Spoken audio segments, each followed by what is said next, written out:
قرآن کا عموم کہاں ہے, قرآن کا خصوص کہاں ہے, یہ اصول فقہ کے مباحث ہیں. تو یہ بھی کہاں سے ماخوذ ہے؟ امام شافعی آئے, امام ابو حنیفہ آئے, امام مالک آئے, امام احمد آئے. اصل میں امام شافعی بنے قرآن پر غور کرنے سے. بات سمجھ آ رہی ہے؟ ان کا جو سارا علم ہے وہ کہاں سے ہے؟ قرآن کی تو شرح ہے. اسی لیے خود فرمایا کہ یہ پوری امت جو بات کرتی ہے وہ سنت کی شرح ہے, اور سنت قرآن کی شرح ہے. اسی لیے ہمارے تمام علوم جو ہے وہ قرآن میں موجود ہے. سمجھ آ رہی بات؟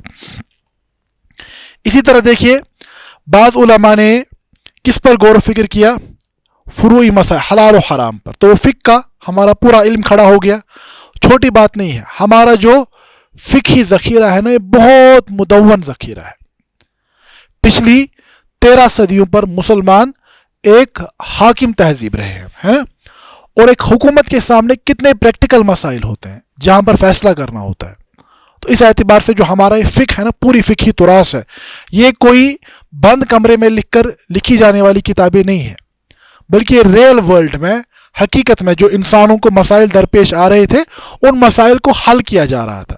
اور حل کس بنیاد پر کیا جا رہا تھا؟ قرآن پر, سنت کی بنیاد. یہی تو بنیادی 2 ماخذ ہے نا. اسی طرح فرماتے ہیں, دیکھیے, وَتَلَمَّحَتْ طَائِفَةٌ مَا فِيهِ مِنْ قَصَصِ الْقُرُونِ الصَّالِفَةِ. قرآن مقدس میں سابقہ امتوں کے واقعات بھی موجود ہیں. تو تاریخ کا تصور, ابن خلدون پیدا ہو رہا ہے تو کہاں سے پیدا ہو رہا ہے؟ قرآن سے ہی پیدا ہو رہا ہے. ہسٹریوگرافی کا علم, قرآن کے اندر ہسٹری کے اصول و ضوابط موجود ہیں. تو آپ کے سامنے ابن خلدون تاریخ کا نظریہ پیش کرتے ہیں. ٹھیک ہے. اسی طرح وعظ و نصیحت, موٹیویشنل سپیکرز, آج کل کی اصطلاح میں یہ دنیا میں ایک بڑا, یوں سمجھے کہ کاروبار بھی اب بن گیا ہے نا, لوگوں کو موٹیویٹ کرنا. لیکن قرآن جس قدر موٹیویٹ کرتا ہے انسانوں کو, جس قدر وعظ نصیحت کا سامان اس میں موجود ہے, تو یہ قرآن کا ایک الگ علم ہے. آپ کے پاس ابن الجوزی آ رہے ہیں, عبد الرحمن ابن الجوزی, اس کو قرآن نے ہی تو بنایا. ٹھیک ہے. آپ کے پاس اور بڑے بڑے وعاظ ہیں. تو یہ بھی مسئلہ ہے. اسی طرح تعبیر اور رؤیا, ڈریمز, سائیکو انالیسس آج کل کے زمانے میں ایک باضابطہ ایک فن ہے. اب جو یہ ڈریمز کا علم ہے, خوابوں کی تعبیر کا علم, تو یہ بذات خود ایک مستقل فن ہے. تو قرآن مقدس میں یہ موجود ہے. ٹھیک ہے. تو ہمارے پاس کیا نام ہے, امام ابن سیرین رحمہ اللہ, اور اس کے بعد بے شمار لوگ ہیں جنہوں نے اس تعبیر اور رویا کے علم پر کام کیا. کس بنیاد پر؟ قرآن کی بنیاد پر. اسی طرح جغرافی پر مسلمانوں نے جتنا کام کیا ہے وہ بے اندازہ ہے. بہت سارا کام مسلمانوں نے جغرافی پر, ایسٹرانومی پر بے شمار کتابیں لکھی گئی ہیں. ٹھیک ہے. اسی طرح قرآن مقدس میں علم المعانی, علم البدی اور بیان, یہ ساری چیزیں موجود ہیں. ٹھیک ہے. اسی طرح ہمارے یہاں جو جسے ہم علم السلوک یا تصوف کہتے ہیں, اس کی جو اصطلاحات ہیں اس کا بھی یعنی استنباط قرآن سے کیا جاتا ہے.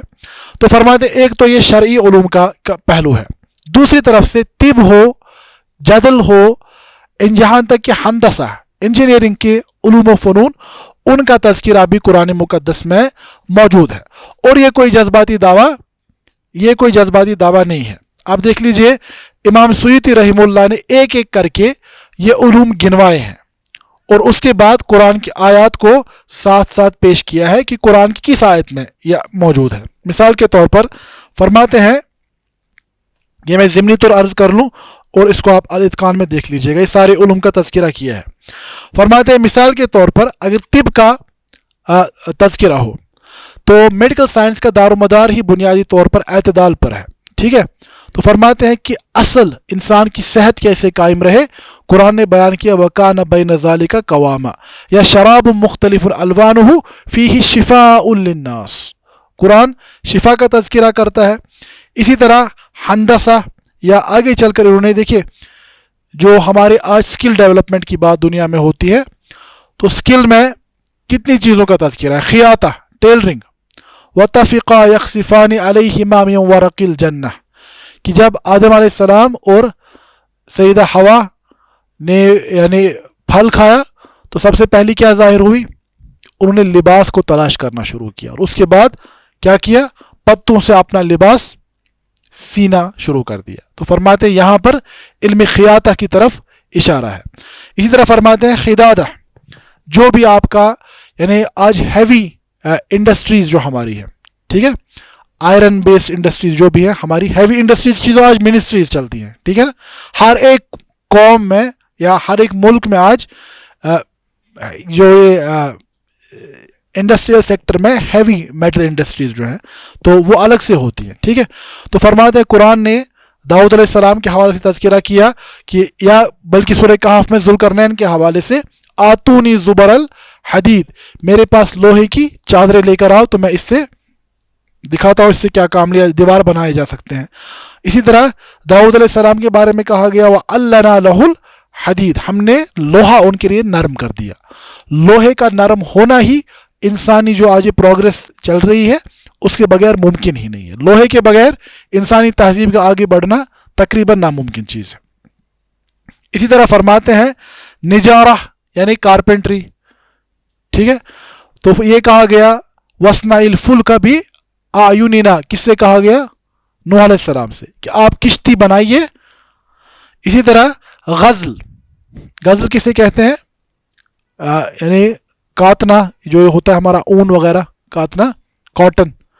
تو فرمایا گیا وَلَا تَكُونُوا كَالَّتِي نَقَضَتْ غَزْلَهَا، ٹھیک ہے، اس بڑھیا کی طرح نہ ہو جانا جس نے اپنا اون کاٹ کر پھینک دیا. اسی طرح فرماتے ہیں وَالنَّسْجِ وَالْفِلَاحَ، کھیتی باڑی کا تذکرہ. غوث یعنی جو ہماری ڈیپ سی ڈائیونگ خالی انٹرٹینمنٹ کے لیے نہیں ہوتا. ڈیپ سی میں غوطہ زنی جو ہے، ڈیپ سی جو ہے سمندر کی جو سطح، یہ بے شمار وسائل کا خزانہ ہے. آئل کے لیے جو آج یعنی لوگ پریشان ہیں وہ آخرکار کہاں سے نکلتا ہے؟ تو وہ وہیں پر جا کر نکالتے ہیں، ٹھیک ہے، ڈرلنگ وغیرہ، ٹھیک ہے. تو ایسے ہی بہت سارے معاملات کا تذکرہ امام سیوطی رحمہ اللہ نے کیا ہے. تو ان چیزوں کو آپ دیکھ لیجئے گا، ٹھیک ہے. تو فرماتے ہیں اصل میں اب کیا ہے، اب ہم کیا کہنا چاہتے ہیں؟ کیا ہم یہ کہتے ہیں کہ Quran physics, chemistry, biology, zoology, engineering, medical science پڑھاتا ہے؟ نہیں، ایسا نہیں. بلکہ فرماتے ہیں کہ ان سبھی علوم کے اصول جو ہیں، بنیادیں جو ہیں، وہ قرآن مقدس میں موجود ہیں. اور قرآن نے اس اعتبار سے انسانی تہذیب کی تعمیر کی ہے کہ ان سبھی انڈسٹریز پر یا انسانی زندگی کی ان سبھی جہات پر قرآن کا اثر رہا ہے، ٹھیک ہے. تو مثال کے طور میں ایک چھوٹی سی مثال دے دوں. آرکیٹیکچر جو ہے نا، آرکیٹیکچر یا جو ہماری جسے ہم کہتے ہیں ایستھیٹک سینس جو کسی قوم کا ہوتا ہے، اگر آپ دیکھیں گے کہ مسلم دنیا کا جو آرکیٹیکچرل پیٹرن ہے وہ باقی دنیا سے بالکل الگ ہے. اس کی ایک چھوٹی سی مثال میں یہاں اپنے کشمیر میں دے دوں. اگر آپ مغل باغات میں جائیں گے تو مغل باغات میں آپ کو ایک کامن آرکیٹیکچر پیٹرن مل جائے گا کہ وہاں پر جو ایک تو سٹیپس میں اکثر باغات ہوتے ہیں اور باغ کے بیچوں بیچ نہر ہوتی ہے. یہ آپ ہر ایک مغل باغ کا ایک کامن فیچر دیکھیں گے کہ باغ کے بیچوں بیچ ایک نہر چل رہی ہے اور وہ نہر جو ہے وہ زیادہ ڈیپ نہیں ہوتی بلکہ وہ زمین کی سطح کے ساتھ ساتھ چل رہی ہوتی ہے. دیکھتے ہیں ہر جگہ نشاط جائیں، شالیمار جائیں، کہیں پر بھی جائیں، وہ زمین کی سطح کے قریب ہوتی ہے. اب یہ کیا ہے؟ تو فرماتے ہیں کہ دراصل مغل آرکیٹیکچر پر یہ قرآن کا اثر تھا، کیونکہ قرآن نے جو کہا کہ جنات تجری من تحتها الانہار، تو یہ اس نے مسلمانوں کی آرکیٹیکچرل ایستھیٹک سینس پر اثر کیا. سمجھ آ رہی بات؟ تو یہ جو امام القیم رحمہ اللہ کی نونیہ بھی ہے نا، وہ اس میں بھی فرماتے ہیں انہارها من غیر اخدود جرت سبحان ممسکها عن الفیضان. فرماتے جنت کی جو نہریں ہیں وہ ڈیپ ڈگ نہیں ہیں بلکہ وہاں پر ہے ہی نہیں. اب اللہ نے کیسے اس پانی کو جنت میں قابو کیا ہوا ہے کہ وہ پانی فیضان کا مطلب کیا ہوتا ہے؟ سیلاب. اس سیلاب کی صورت اختیار نہیں کرتا. اسی لیے مغلوں کے ذہن پر، ان کے آرکیٹیکٹس پر قرآن کی آیات کا یہ اثر تھا کہ وہ جنت تو نہیں بنائے معاذ اللہ، یہ ایستھیٹک سینس اسی طریقے پر ڈیولپ ہو گیا. سمجھ آ رہی بات؟ اسی طرح قرآن نے بہت سارے علوم و فنون کا تذکرہ کیا. اگر آپ دیکھیں گے ہمارے یہاں ایسٹرانومی کا بہت زیادہ یعنی علم رہا ہے. خصوصاً آپ دیکھیے جو عباسی دور ہے نا, عباسی دور میں مسلمانوں کے علوم و فنون بہت زیادہ پھیلے ہیں, بہت زیادہ ترقی کی ہے اس پیریڈ میں. ٹھیک ہے, تو اور آپ دیکھیے گا کہ ہر ایک فن پر اور یہ کوئی جذباتی دعویٰ نہیں, تحقیق کا موضوع ہے, اس پر تحقیق کی جائے, قرآن کی آیات کا لازمی اثر موجود ہے. آپ کے آرکیٹیکچر پر, آپ کی انڈسٹری پر, آپ کے جنگ پر, آپ کی یعنی صلح پر, ہر ایک جگہ قرآنی آیات کا اثر لازماً ملتا ہے. کیونکہ دراصل مسلمانوں کی تہذیب بنی ہے کس سے؟ یہ ایک ابھی معاصر جاپانی ایک عالم ہے. جاپانی عالم سننا کبھی کبھار تھوڑا بہت یہ غیر معروف سا لگتا ہے, لیکن یہ دیکھیں قرآن جاپان میں بھی کام کرتا ہے. تو توشیکو عزتسو کے نام سے ہے. تو فرماتے ہیں کہ اسلامی تہذیب ہی دراصل وجود آئی ہے اللہ کے کلام کرنے سے. یہ بہت بڑی بات ہے. یہ تہذیب کب وجود میں آئی؟ ساری مسلم تہذیب یہ تب پیدا ہوئی جب اقرا بسم ربک الذی خلق نازل ہوئی, رسول اللہ صلی اللہ علیہ وسلم نے دعوت کا آغاز کیا, تو اس کے بعد ایک نئی دنیا تعمیر ہو رہی ہے. سمجھ آ رہی بات؟ اسی لیے جو یہ پوری دنیا ہے یہ قرآن نے ہی تعمیر کی ہے. اس میں امام شافعی کو بھی قرآن نے پیدا کیا ہے, اوپر خالد ابن ولید کو بھی قرآن نے ہی پیدا کیا ہے, نیچے انڈسٹری کو بھی قرآن نے پیدا کیا ہوا ہے. اور یہاں تک میں کوئی جذباتی بات نہیں کہہ رہا ہوں, یہ اس پہ باضابطہ آپ کو بے شمار پی ایچ ڈی تھیسز مل جائیں گی کہ مسلمانوں کا جو آرکیٹیکچرل سینس ہے اس پر قرآن کا کتنا اثر ہے. تو اس چیز کو دیکھا جائے تو اسی لیے کہا گیا کہ قرآن سے یہ علوم مستنبت ہے. ٹھیک ہے, تو قرآن ان ساری چیزوں کو ڈیٹیل میں نہیں بیان کرتا, ان سبھی چیزوں کے اصول قواعد بیان کرتا ہے. ٹھیک ہے, ڈیپ سی ڈائیونگ, سمندر کے اندر کچھ ہے. سمجھ آ رہی بات؟ تو انسانوں کو کب یہ پتہ چلا ہے؟ یہ ریسنٹ ڈسکوریز ہے. قرآن نے یہ کہا کہ ہم نے سلیمان علیہ السلام کو ایسی طاقت عطا کی تھی, جنات عطا کیے تھے, ان میں سے کیا کیا تھے؟ بنائن و غواص. ان میں سے بعض تھے بنا. بنا کسے کہتے ہیں آپ؟ جو ہمارا جو مستری جسے ہم کشمیری میں جسے ہم کہتے ہیں, جو بلڈنگز وغیرہ تعمیر کرتے ہیں. اور غواص, اور یہ بھی ہے نا کہ مسجد اقصیٰ کا جو ایک پہلو جنات نے تعمیر کیا ہے.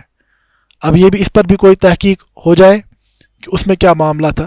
اسی طرح غواص یعنی سمندروں کی تہ میں اترنے والے, وہ سمندروں کی تہ میں کیا کرنے اترتے تھے؟ کچھ تو وجہ تھی, جن سوئمنگ کرنے تو نہیں جاتے تھے. تو یعنی اس یہاں سے یہ بات بھی سمجھ آئی کہ سمندروں کی تہ میں بھی انسانوں کے فوائد کی کچھ سامان. اگر آپ اس پورے پیرا کو دیکھیں گے نا, یعنی داؤد سلیمان علیہ السلام پر کیا کیا احسانات کیے, اللہ احسانات گنوا رہے ہیں کہ ہم نے ہوا کو ان کے تابع کر دیا. ٹھیک ہے, ان کی خدمت کے لیے جنات کو مسخر کر دیا, اور ان کے لیے بڑی بڑی دیگیں تیار کی جاتی تھی. اسی طرح والشیاطین کل بنائن و غواص, اور جو جنات سے وہ تعمیر کا کام اور گوتہ زنی کا کام لیتے تھے. یہ ساری چیزیں ہیں نا احسانات گنائے جا رہے ہیں. تو سمجھ آ رہا ہے کہ گوتہ زنی میں بھی انسانوں کے کچھ فوائد ہیں. تو اسی طرح علوم کی طرف اشارہ ہے, علوم کی بنیادیں بیان کی جا رہی ہیں, لیکن وہی معاملہ ہے کہ آپ کا ادراک کس قدر مضبوط ہے.